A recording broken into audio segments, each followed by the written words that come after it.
Tu aimes le cinéma? Eh bien prépare-toi à passer un sale quart d'heure offert par Disney.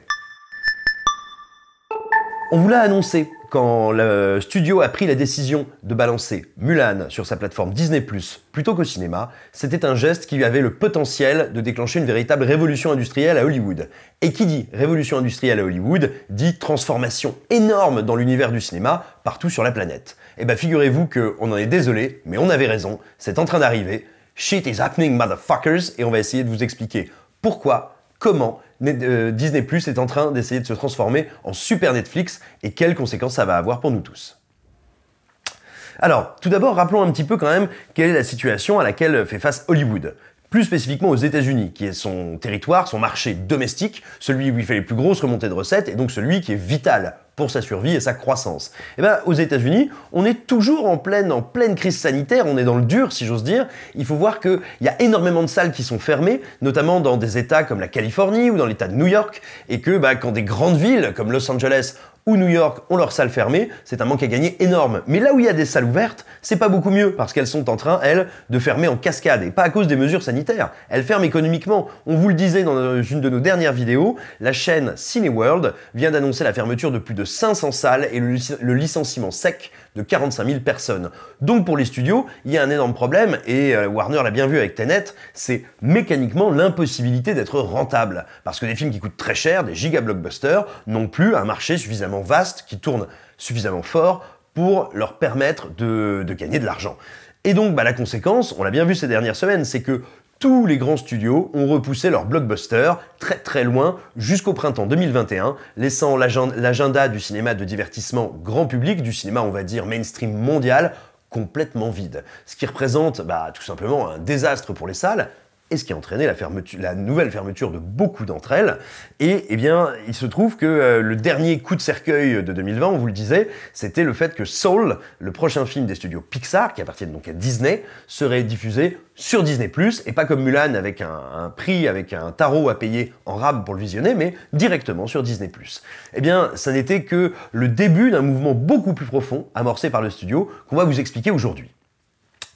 Il y a quelques heures, le nouveau patron de Disney, le CEO, le grand chef, qui est Bob Chapek. Il a pris la succession il y a quelques mois de son prédécesseur Bob Iger, qui avait été, on va dire, industriellement un grand patron de Disney, qui avait présidé au rachat de Pixar, de Marvel, de la Fox. Bon, il n'est plus aux commandes, maintenant c'est Bob Chapek. Et Bob Chapek a fait des déclarations officielles à la presse américaine en général et à MNBC en particulier, qui sont assez sidérantes parce qu'il annonce officiellement que le studio ne se focalisera plus sur le cinéma, mais bien sur le streaming, à tel point que l'entreprise est en train de se restructurer et de restructurer son organe de fabrication de films pour aller dans ce but, et ses propos sont extrêmement clairs. Je vais les citer.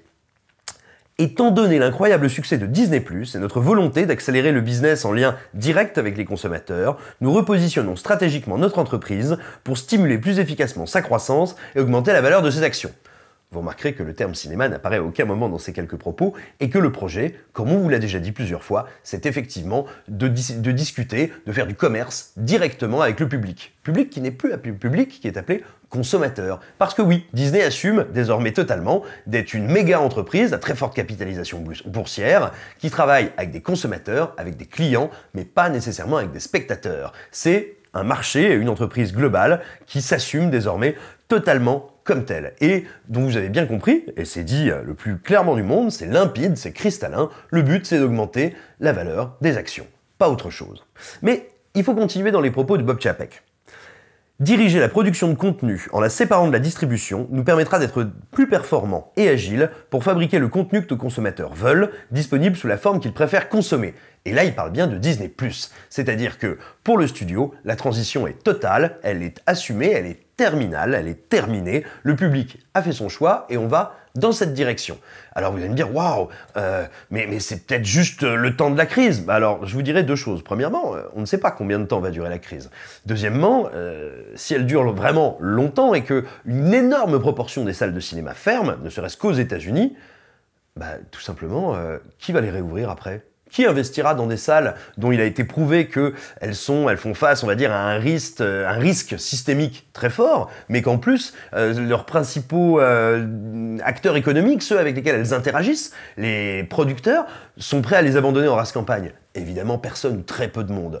Donc, le studio assume ça, il dit bien que vous n'êtes pas prêt de revoir des produits Disney sur grand écran. Et on en voit très souvent, nous, sur écran large, qui nous disent « Ouais, bah tant pis, Balek, j'achèterai les Blu-ray ou les DVD ». Mais qu'est-ce que vous croyez, les gars? Vous pensez que si Disney va renoncer à l'énorme symbole que représente la salle, ils vont continuer à faire de la vidéo pour lesquelles il y a plein d'intermédiaires, il faut les distribuer, il faut des magasins pour les vendre, il faut voir même d'autres chaînes de grande distribution. Or, Disney l'a dit dans les propos qu'on a cités juste avant, le but c'est de ne plus avoir d'intermédiaire avec le consommateur. Et donc, vous pouvez être certain que la vidéo va également faire les frais de cette nouvelle politique, il n'y a aucune raison pour que ce ne soit pas le cas. Mais continuons dans les propos de Bob Chapek. Nos équipes créatives vont se concentrer sur ce qu'elles savent faire de mieux, fabriquer du contenu à base de franchises d'ambition mondiale, pendant qu'une nouvelle branche va se focaliser sur la publication et la monétisation des contenus de la manière la plus optimale sur toutes nos plateformes. Quand il dit toutes nos plateformes, c'est donc Disney+, Hulu, et ça nous touche moins, mais ESPN qui est l'énorme plateforme de sport de Disney, qui est aussi un acteur assez important en la matière. Ça veut dire plusieurs choses. Déjà, c'est pas anodin qu'il parle au pluriel des plateformes. Rappelez-vous, on sait pas trop à quelle sauce va être mangé le catalogue Fox notamment, et les prochaines sorties de la Fox. Le fait de parler de pluriel ici, ça veut bien dire un truc, c'est qu'on n'est peut-être pas prêt non plus de voir des produits Fox au cinéma. Et ça nous fait tout drôle à nous les cinéphiles. Maintenant, il faut voir qui va diriger donc cette nouvelle organisation. Alors, pour vous dire en un mot, on va pas détailler évidemment tout l'organigramme de Disney, ce serait fastidieux et c'est pas toujours porteur en soi d'informations, mais en gros, ceux qui dirigent chaque studio n'ont pas bougé, mais maintenant ils sont tous inféodés à une nouvelle direction qui est officiellement pensée pour aller vers le streaming et prioritairement vers le streaming. Et cette nouvelle structure, c'est un nouveau visage qui la dirige, c'est monsieur Karim Daniel. Karim Daniel, alors vous le connaissez pas, nous on le connaissait pas non plus. Quel est son parcours? Il est chez Disney depuis 14 ans. Il a bossé pendant un temps dans la filiale Disney Imagineering. Si vous ne savez pas ce que c'est, en gros, c'est la filiale qui s'occupe des parcs d'attractions Disney. Et jusqu'à tout récemment, il était responsable, en gros, là je vais vite, mais de la diffusion, de la publication des jeux vidéo et apps Disney. C'est quand même très loin du cinéma, tout ça. Et c'est vous dire combien l'entreprise, combien la firme assume désormais totalement de ne plus être prioritairement une entreprise de cinéma. C'est comme ça, c'est assumé. Et puis, pas dans les déclarations générales à la presse, mais dans celles que Bob Chapek a fait au micro de CNBC tout particulièrement, il y en a une qui doit nous interloquer. Il faut bien savoir, pour ceux qui suivent de près l'actualité du Cinoche, que depuis un an, depuis en novembre dernier, la sortie de Disney+, Disney disait, qui voulait bien l'entendre, la main sur le cœur, « Oh bah non, mais vous pensez bien, nous on reste quand même une firme de cinéma, évidemment, c'est là où vont s'épanouir nos œuvres, mais Disney+, c'est juste une nouvelle manière pour nous d'interagir avec le public. » Bon, et là, Bob Chapek assume ce qu'on sentait tous quand même depuis bien longtemps. Je dirais que la Covid a accéléré la vitesse à laquelle nous avons effectué cette transition, mais cette transition allait se produire de toute façon. Donc voilà, c'est acté, c'est comme ça, Disney maintenant, c'est Disney+. Et ben ça change tout. Parce que, et vous êtes nombreux à nous le faire souvent remarquer sur écran large et ailleurs, jusqu'à présent, il n'y avait pas exactement de concurrence frontale entre Disney+ et Netflix, pour une raison toute simple, c'est que Netflix, même si évidemment ils ont du catalogue et ils ont une vraie politique d'acquisition de catalogue, on l'a vu encore récemment avec pas mal de films français, néanmoins, Netflix est conscient maintenant depuis plusieurs années qu'ils doivent vivre sur la fabrication de contenu et l'acquisition de contenu frais pour un public dont l'intérêt doit être sans cesse renouvelé. Et ben maintenant, si Disney se prive ou choisit de largement se priver du cinéma, c'est aussi ce qui va se passer. Disney ne sera plus uniquement un espèce de coffre-fort, de catalogue, de coffre à jouer pour les fans de Disney ou pour les parents qui veulent avoir on va dire un système pour les enfants qu'ils ont juste à lancer. Non, non, Disney va aussi être une plateforme qui va accueillir, les plateformes de Disney, Disney+, Hulu, ESPN, vont accueillir beaucoup de nouveaux matériaux et donc ça met ces plateformes dans une position différente et dans une concurrence frontale avec Netflix. Faut voir que Disney+ est déjà extrêmement puissant. La dernière déclaration officielle du studio, c'était il y a quelques mois, déjà maintenant, ils annonçaient avoir 60 millions d'abonnés. Alors évidemment, ça a dû encore croître depuis. Il y a plein d'analystes différents qui ont fait des projections qui vont en gros donc entre 60 et 100 millions d'abonnés. Moi, je suis incapable de vous dire lesquelles sont les plus justes, lesquelles sont les plus précises, lesquelles sont les plus crédibles. Quoi qu'il en soit, ils sont aujourd'hui à plus de 60 millions d'abonnés, ce qui est déjà en un peu moins d'un an un énorme succès, et ils sont probablement à beaucoup plus, ce qui est un beaucoup plus énorme succès. Donc voilà, c'est déjà un acteur majeur. Et vous allez me dire, bon, mais attends, Disney enlève ses films des salles. Est-ce que vraiment ça modifie le cinéma? Eh ben oui, mes petits loulous, parce que sur le marché américain, à Hollywood, ça c'est des chiffres qu'a sorti Le Monde début 2018, Disney représente, depuis l'achat de la Fox, donc depuis 2017, plus de 30% des parts de marché d'Hollywood. C'est donc un acteur majeur, c'est quasiment un tiers du marché, qui se retire du marché pour faire son propre marché en direct avec les consommateurs.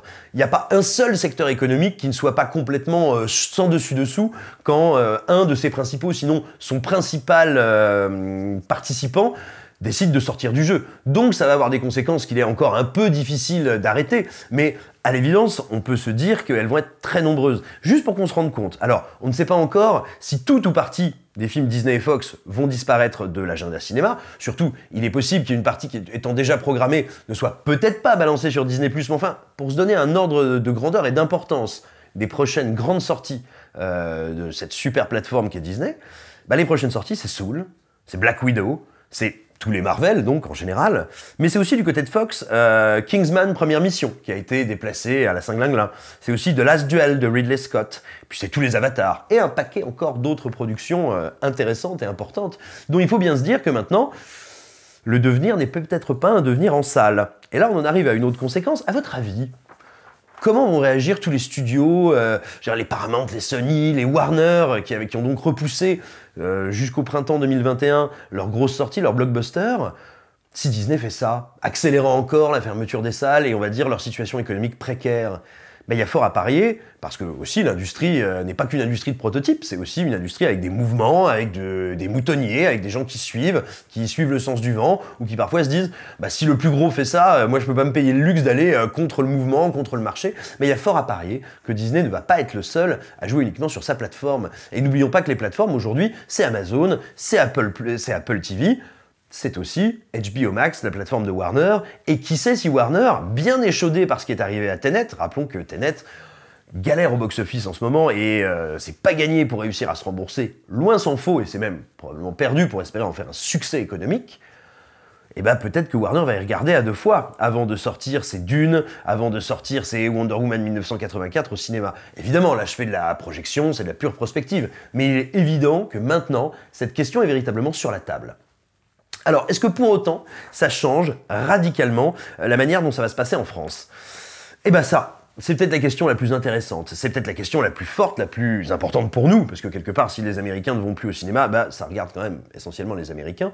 Il se trouve qu'en France, on a un maillage de salles, un maillage sur le territoire, ça veut dire une quantité d'écrans par rapport à la population, qui est très importante, qui est la plus forte d'Europe, qui est une des plus fortes au monde, donc qui nous permet d'avoir un cinéma très vivace. Parce que j'en vois aussi beaucoup qui nous disent « Ouais, mais de toute façon, c'est un mouvement naturel, le cinéma allait disparaître. » Détrompez-vous. En France, les années 2018 et 2019, pour le nombre de tickets vendus, ce sont les plus fortes qu'on ait jamais enregistrées depuis 1966. Le cinéma est donc loin d'être moribond chez nous. D'ailleurs, on note que c'est aujourd'hui dans le monde un de ceux qui tient le mieux en étant dans une situation sanitaire et économique très compliquée. Alors attention, tient le mieux, c'est relatif parce qu'on a quand même perdu 55% de fréquentation par rapport à la même période en 2019. Donc on ne peut pas dire que ça aille bien. Néanmoins, et on vous l'a dit dans la dernière vidéo de news, on vous l'a dit dans plein d'autres vidéos, on constate que plein de films arrivent quand même à fonctionner sur les écrans. Les blagues de Toto vont atteindre le million d'entrées. Hier, on apprenait, il y a quelques heures, on apprenait qu'Antoinette dans les Cévennes était sur le point, venait de dépasser les 600 000 entrées. Il y a plein d'autres films, pas tous français d'ailleurs. Moi, je pense à Lupin 3, je pense à Ip Man 4, je pense à la reprise d'Akira, je pense à L'ombre de Staline, qui se sont fait un trou extrêmement intéressant et inattendu dans la période actuelle. Donc ça veut dire que, eh ben oui, à force de politique publique, à force de culture aussi nationale et à force de politique culturelle, on a en France une offre qui est encore variée, qui nous laisse des possibilités. On a un cinéma national qui est extrêmement dynamique et vivace, et on va avoir l'occasion d'en parler très bientôt, notamment avec le nouveau film d'Albert Dupontel, qui est une tuerie phénoménale. Bref, c'est pas gagné, les salles françaises elles tirent la langue, et elles tirent sacrément la langue, il y en a beaucoup qui vont vivre des moments très difficiles, mais ça n'est pas mort, ça n'est pas détruit. Une autre vie du cinéma, un autre marché du cinéma est possible et ça va être à nous collectivement d'en parler, de le faire connaître, de transmettre cette passion-là et surtout d'aller dans ces foutues salles de cinéma. Voilà, on espère que cette petite vidéo qui a été faite vraiment à chaud vous aura intéressé, vous donnera envie de discuter et de débattre de sujets qui nous semblent fondamentaux pour l'avenir de cette pratique culturelle qui est chère à notre cœur et qui nous passionne, qui est le cinéma, qui est le 7e art.